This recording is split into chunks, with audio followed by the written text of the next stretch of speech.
المواہب اللدنیہ میں بیان کیا شارح بخاری نے، اور مولانا اشرف علی تھانوی صاحب نے بھی نقل کیا اس حدیث کو اپنی کتاب نشر الطیب میں، اور دیگر اصحاب سیر میں امام حلبی نے بھی اور لوگوں نے بھی روایت کیا۔ بینونت اس زمانے کا کچھ اندازہ نہیں ہے، کئی احادیث ہیں سیدنا امام زین العابدین سے مروی ہیں اور ائمہ سے مروی ہیں جن سے تھوڑی تھوڑی خبر ملتی ہے۔ وہ تھوڑی تھوڑی خبر دینے والی حدیثوں میں سے ایک عرض کرتا ہوں کہ ایک روز آقا علیہ السلام نے جبرائیل امین سے پوچھا، جبرائیل تمہاری عمر کیا ہے؟ انہوں نے عرض کیا، یا رسول اللہ صلی اللہ علیہ وسلم مجھے اپنی عمر کا ایگزیکٹلی تو پتہ کوئی نہیں کہ میں کب سے ہوں۔ تو جب جبرائیل کی خبر نہیں کہ وہ کب سے ہیں تو نبوت مصطفیٰ کی خبر کیسے ہو کہ وہ کب سے ہیں؟ ایگزیکٹلی تو معلوم نہیں کب سے ہوں، کتنی عمر ہے۔ اتنا اندازہ ہے کہ مطلع پر، اور وہ مطلع یہ زمین و آسمان کا مطلع نہیں تھا، کیونکہ اس وقت تو وَكَانَ عَرْشُهُ عَلَى الْمَاءِ، اللہ تعالیٰ کا عرش پانی پر تھا، تو نہ زمین تھی اور نہ کوئی آسمان تھے، صرف اس کا عرش تھا۔ تو فرمایا ایک مطلع پر ستارہ، نور کا ستارہ چمکا کرتا تھا، اور میں اس کو دیکھتا تھا، پھر وہ چھپ جاتا، پھر 70,000 برس کے بعد پھر وہ چمکتا تھا۔ اب وہ 70,000 برس جو ہیں، اس برس سے مراد کون سا سال ہے؟ وہ یہ 360 دنوں کا سال نہیں ہو سکتا، اس لیے کہ اس وقت تو دن بھی نہ تھے۔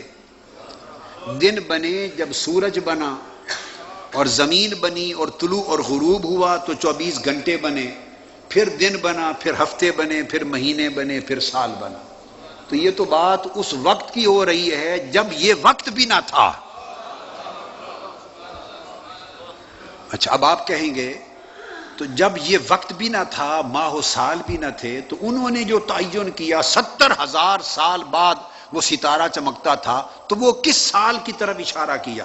ان سالوں سے مراد کون سی مدت ہے؟ ہاں، انسان اگر غور کرے تو بات آسانی سے سمجھ میں آ جاتی ہے۔ ان سالوں سے مراد وہی سال ہو سکتے ہیں جب یہ ماہ و سال ختم ہو جائیں گے تو عالم آخرت میں ایک سال شروع ہوں گے، جب زمین، آسمان، چاند، ستارے، سورج، طلوع اور غروب سب کچھ ختم ہو جائے گا اور رات دن کا نظام نہیں رہے گا، تو یہ سال ختم ہو گئے نا۔ تو قیامت کے دن آخرت میں پھر ایک نیا دور ہوگا جس میں آخرت کے حساب سے پھر سال ہوں گے، جس کو اللہ رب العزت نے فرمایا قیامت کے دن۔ بھائی دن اور سال تو سورج ہی سے ہیں کہ نہیں؟ بولیے۔ تو قرآن نے کہا کہ جب قیامت آئے گی تو اللہ تعالیٰ اپنے دست قدرت میں سورج کو لپیٹ دے گا، ختم۔ اور حدیث میں فرمایا الشمس والقمر مکوران بجدہ، چاند اور سورج اللہ تعالیٰ لپیٹ کر کاغذ کے پرزے کی طرح ختم کر دے گا۔ یہ کیلاسٹرافک کولیپس ہوگا، کولیجن آف دا یونیورس ہوگی، that would be the end of universe. کوئی ستارے، سیارے، فلک، زمین، آسمان، دن، رات کچھ نہیں رہے گا۔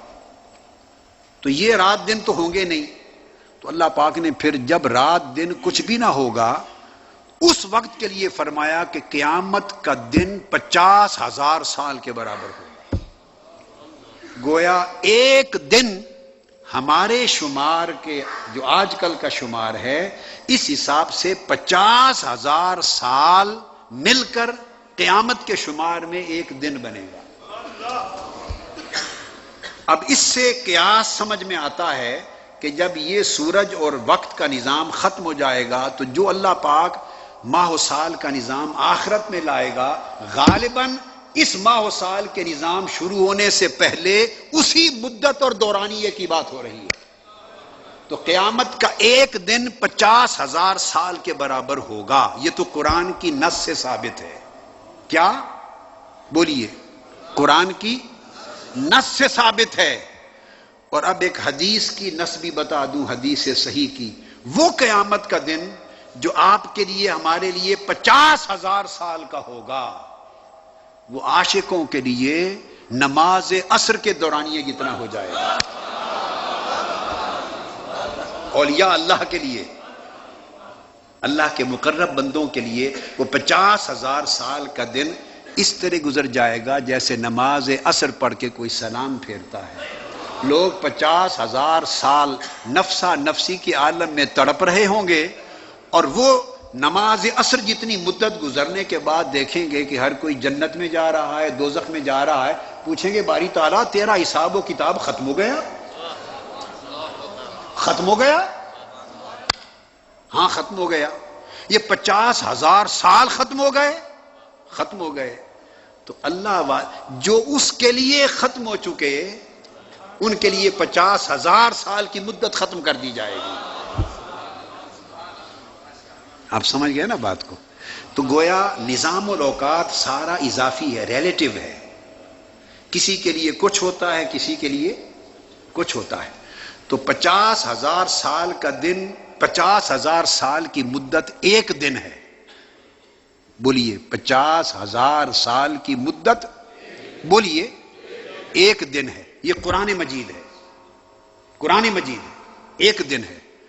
اب جب ایک دن ہوا 50,000 سال کا، تو اس حساب سے جبرائیل امین کی بات کو سمجھیں کہ وہ 70,000 سال کے بعد وہ ستارہ چمکتا تھا. تو وہ 70,000 سال کیا ہوں گے جس میں ایک دن صرف 50,000 سال کا ہے. تو عرض کیا یا رسول اللہ، تو 70,000 سال کے بعد وہ ستارہ چمکتا تھا، پھر طلوع ہوتا تھا، ڈوبتا تھا، پھر طلوع ہوتا تھا. اتنا یاد ہے کہ میں نے اسی دورانیے کے وقفے کے ساتھ ساتھ اس کو 70,000 مرتبہ دیکھا ہے. 70,000 مرتبہ دیکھا ہے. جب وہ یہ بیان کر چکے تو آقا علیہ السلام نے فرمایا مسکرا کے، جبرائیل معلوم ہے وہ ستارہ کون تھا؟ یا رسول اللہ یہ تو معلوم نہیں ہے. تو فرمایا والذی نفسی بیدہ انا ذالک الکوکب، مجھے رب کی عزت کی قسم وہ ستارہ میرا نور تھا، وہ ستارہ میں تھا.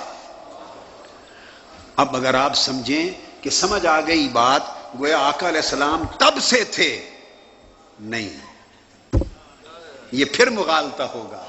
ارے تب سے تو جبرائیل نے دیکھنا شروع کیا. یہ کہاں لکھا ہے کہ حضور تب سے تھے؟